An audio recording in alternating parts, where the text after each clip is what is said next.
Video games are meant to deliver experiences you can't get, and often that means experiences that you don't see coming. Hi folks, it's Falcon, and today on gameranx, 10 of the most unexpected moments in video games. Hey, before we get going on this one, I think it's really important to say this is a spoilerific video. The title should tell you, but I feel like I should also tell you. We're literally revealing moments in video games that you do not expect. Starting off with number 10, it's the not-so-safe workbench in Last of Us Part 2. Let's start this off with a moment that inspired the list in the first place. As video game mechanics and tropes have gotten more defined, there's been a growing movement in recent years of games deciding to take those standard expected parts of game design and do something surprising or unexpected with them. I'm not saying throwing in twists on the standard formula is new exactly. It just definitely feels a little more common to see games that aren't intentionally subversive indies or anything that Hideo Kojima has touched. It's not just that stuff, it's everyone. Everyone's doing it now. Even the biggest AAA monsters are like, well, you know what we're talking about here. This moment it's fairly infamous now, so there's an entire article about its development by one of the guys who made it at GameDeveloper.com. An interesting read if you want to see just how much work goes into making what is a moment that's maybe 1 to 2 minutes of actual playtime. If you're unaware, the thing I'm talking about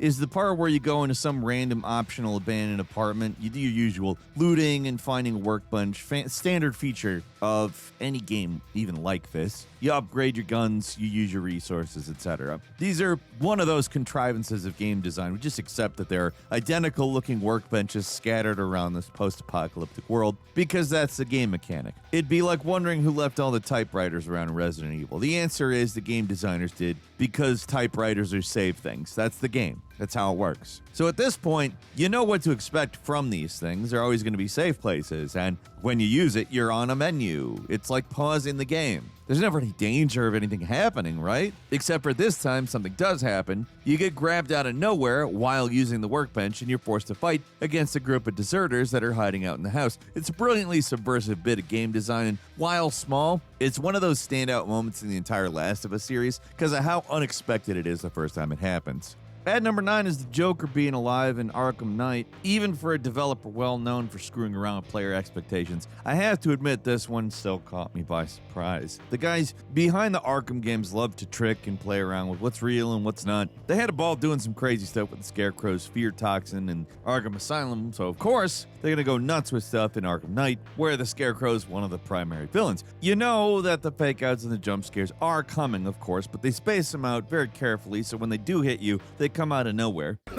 Excuse me, sir. There's no smoking in here.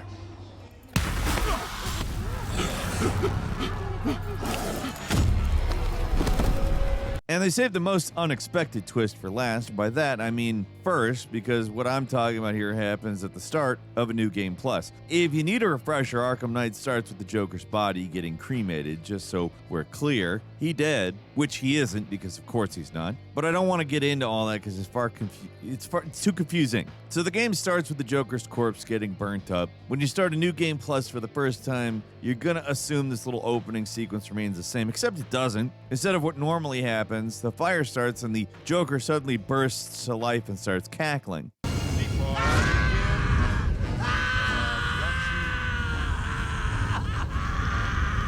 It's a small thing, but it's really unexpected. We've been through it once already, after all. There are new enemies in the new game plus, but nobody could have predicted that there would be new cutscene events. Here's the thing, there isn't anything new. That opening bit is it. It's ultimately a small thing, but it's so sudden and out of nowhere, it deserves a spot on this list.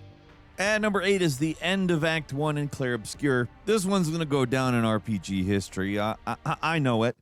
Everything about the opening hours of Clair Obscur sets up that Gustav is the main character. He's the traditional sort of RPG protagonist. He's got a celebrity voice actor. He's got strong motivations with his girlfriend passing on during the prologue, and just everything about him screams main character. He's even got a full skill tree on top of having his own special moves and unique mechanics that are exclusive to him. In every way, the game makes it clear this is the guy, and then violently pulls out the rug from under your feet at the end of Act 1 by having him be killed by the main bad guy. Like I always say, it's not about the rock. It's more about... Gustav. At first, you chalk it up to not being real, like some kind of fake out. He must not really be dead. There's got to be some way to bring him back. But by the time characters are all having a funeral for Gustav, it's pretty obvious this is the end of the line. He's not coming back. And no, there's no optional way to revive him either. You might think they're going to chrono trigger Gustav, but no, he's not a Marl. He's an Aerith.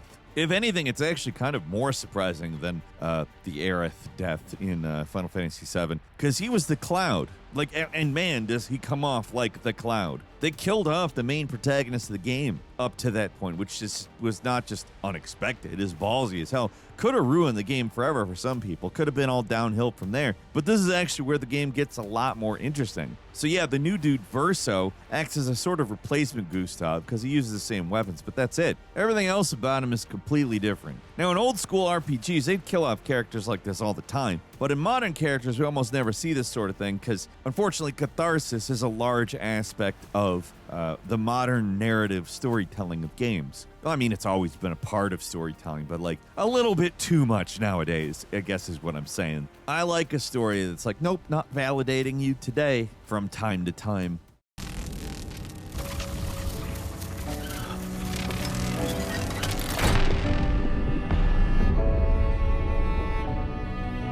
And number 7 is the Southern Environmental Station ambush in Death Stranding 2. Main Order 43 seems like it's going to be a big mission, but nobody could have guessed ahead of time how crazy it would get. Starts off straightforward enough, the sort of description you'd expect from basically any mission where your primary goal is connecting a station to the chiral network, blah, blah, blah. Otter Hat, Conan O'Brien, whatever. You have to do a thing, clear out some ghost mechs around the facility, get it hooked up. Pretty standard for what looks like an important but not climactic mission. Kind of another pit stop on the way to the city reaching the south. At this point in the game, you know what to expect with missions. They end pretty much the same way with you talking to the station's representative. They connect you up to the network. Bob's your uncle. Mission results, screen, porter grade, banter, wrap up. That's it. There's nothing to suggest this mission's going to do anything differently. Only after talking to the guy and completing the mission, Sam turns around and is immediately ambushed by Higgs. Uh-oh, guitar up.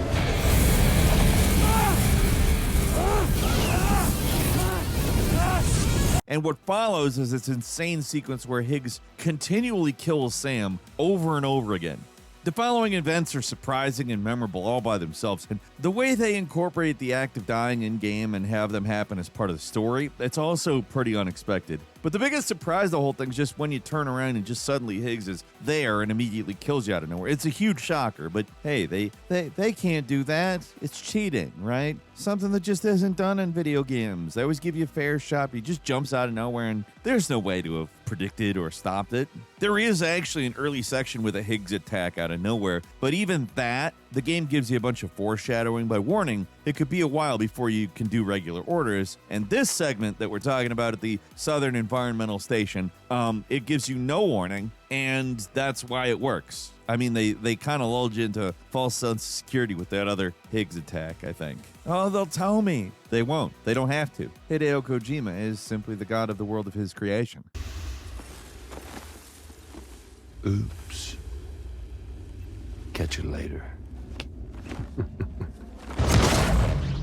And number 6, the Splicer Machine Mimic in Turbo Overkill. The mimics in Dark Souls are expected at this point, but mimics in completely unrelated boomer shooters are not. I don't think I need to further elaborate on this point. If you're playing Doom, you're not expecting a health pack to suddenly spring to life and try to bite you. That is not how these games work. At least not till Turbo Overkill. This game is just completely nuts. You got a chainsaw leg, it's non-stop chaos. The game's third act really gives you stuff that you're not going to expect from a humble boomer shooter. One of those places it will go in the, I guess, unexpected yonder is this. In one of the middle entries of Act 3 called Sunset Synthetica, there's a random empty alleyway containing a single splicer machine. Normally, these machines, they exist for modifying your augments, which are basically perks in any other game. Basically a gene bank in BioShock, only with a really obnoxious bark that just puts the circus of values clown to shame. Using this particular splicer machine, you'll notice that the usual department store muzak is distorted and weird. The voice lines are a little more sinister. If you're just rushing through the game, you might not even notice anything at all. But either way, when you turn to leave the area, the machine springs to life and attacks. It's a boss fight out of nowhere, using a unique model that is not used anywhere else.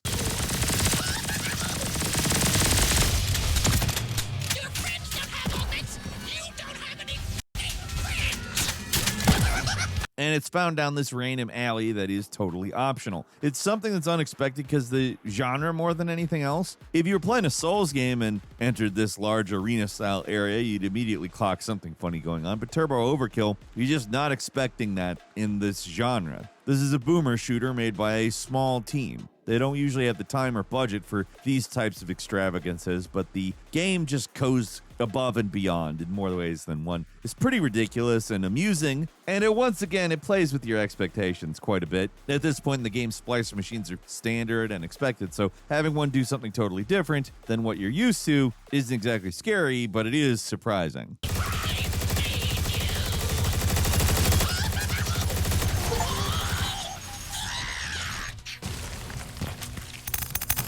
At number 5 is the Shadow Mantle Holder in Deltarune. With a game like Deltarune, you expect the unexpected. After playing Undertale and the first 2 parts of Deltarune, it's easy to assume that you've seen everything they can throw at you, and in a way, you have. At this point, crazy twists on the standard battle formula, they're expected. There's a lot of minigames shifting gameplay styles. Act 3, yeah, it does. It goes way further with this stuff than any other part of the series, but it's within the realm of the expected. If you follow the secret path in Act 3, then it does lead to something even I couldn't have seen coming.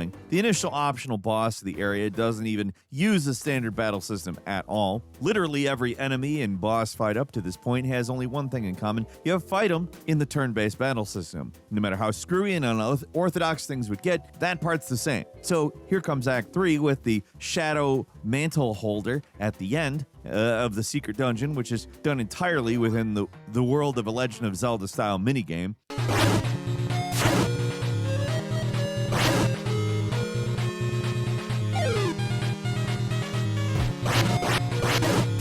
It's a secret boss fight that's just about as challenging as all the others, but it's an 8-bit Legend of Zelda game. I expected pretty much everything from this game except this. This was, I don't know how they managed to do it.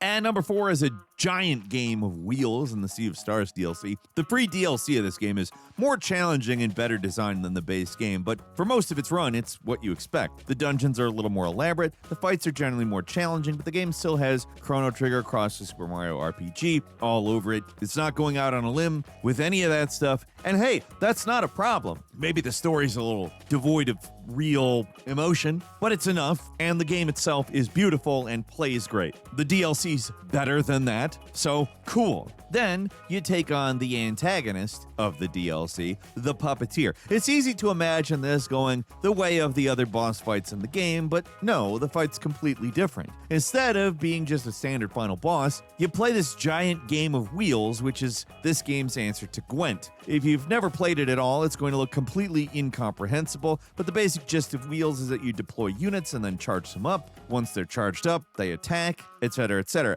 This isn't Wheels, though. It's a Wheels boss fight, and that's what makes it really interesting. The boss takes you on using the rules of the minigame, while you're stuck with just your standard attacks, which puts you at a huge disadvantage. The only way to survive is to attack the blocks to make them spin a blank space so the units don't get charged while you're trying to do damage to the Puppeteer.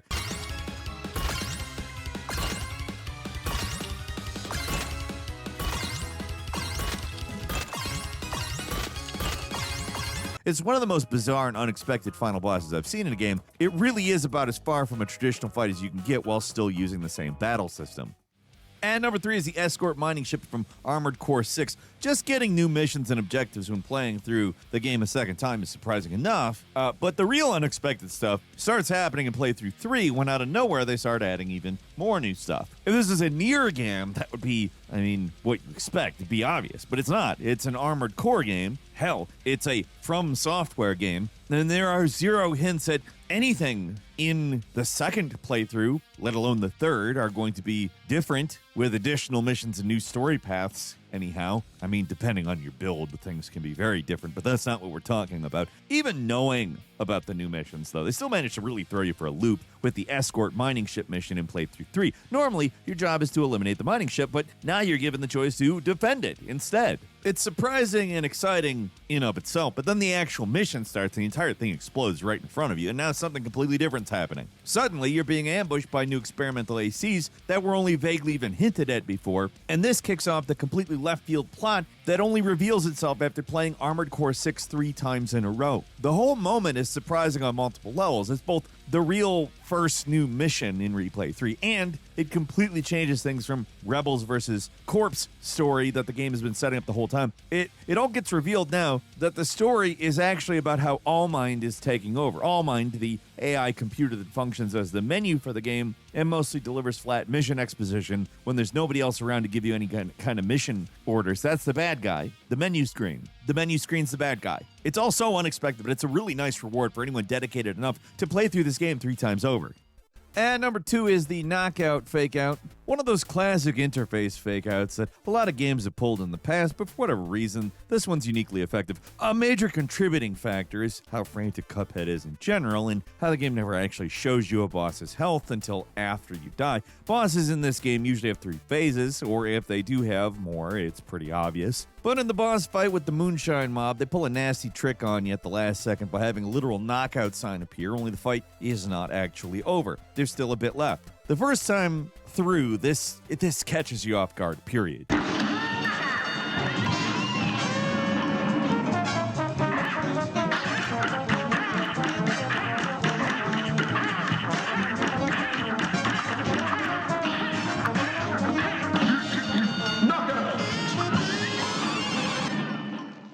Even in hindsight, it looks obvious. It's less obvious the first time around. In the heat of the moment, it's easy to overlook and just assume it's the real deal. I think that's kind of why they did it even. Oh, we got you with an obvious one there. Ha ha ha ha. But that third phase is just the hardest thing. So you're breathing this sigh of relief because you see the knockout sign, even though it's not the knockout sign, because you're just like, oh, it's over. Ha, that was tough. And that's when the boss gets you. They took one of those UI elements that we've come to trust and twisted it around on us. I'd probably be more bitter if I didn't think it was such a good trick. I mean, it is, too. And finally, at number 1, the true final boss in Drakengard, going way back to 2003. This was Yoko Taro's first game as director. These days, the guy is well known for his unusual design principles in games like Nier Automata. But back then, he was a pretty much unknown quantity, and nobody really knew what to expect with him. Everybody got more than they bargained for with Drakengard, a janky but very intriguing, bizarre dragon riding game for PlayStation 2. It's split into 2 major segments, the dragon riding and Dynasty Warriors style on-foot segments. So what do you think the final boss is? Simon Says, of course. I mean, obviously, right? Doi. Simon Says. That makes sense. Seriously, that's the final boss of this game. 5 endings deep. Plot is completely off the rails. The final battle is against this floating naked woman in the sky of modern-day Tokyo, and it's rhythm-based, and it's Simon Says. It's absolutely insane, and trust me, none of this madness is foreshadowed in any way. It's not just completely unexpected, it's also very hard for some reason.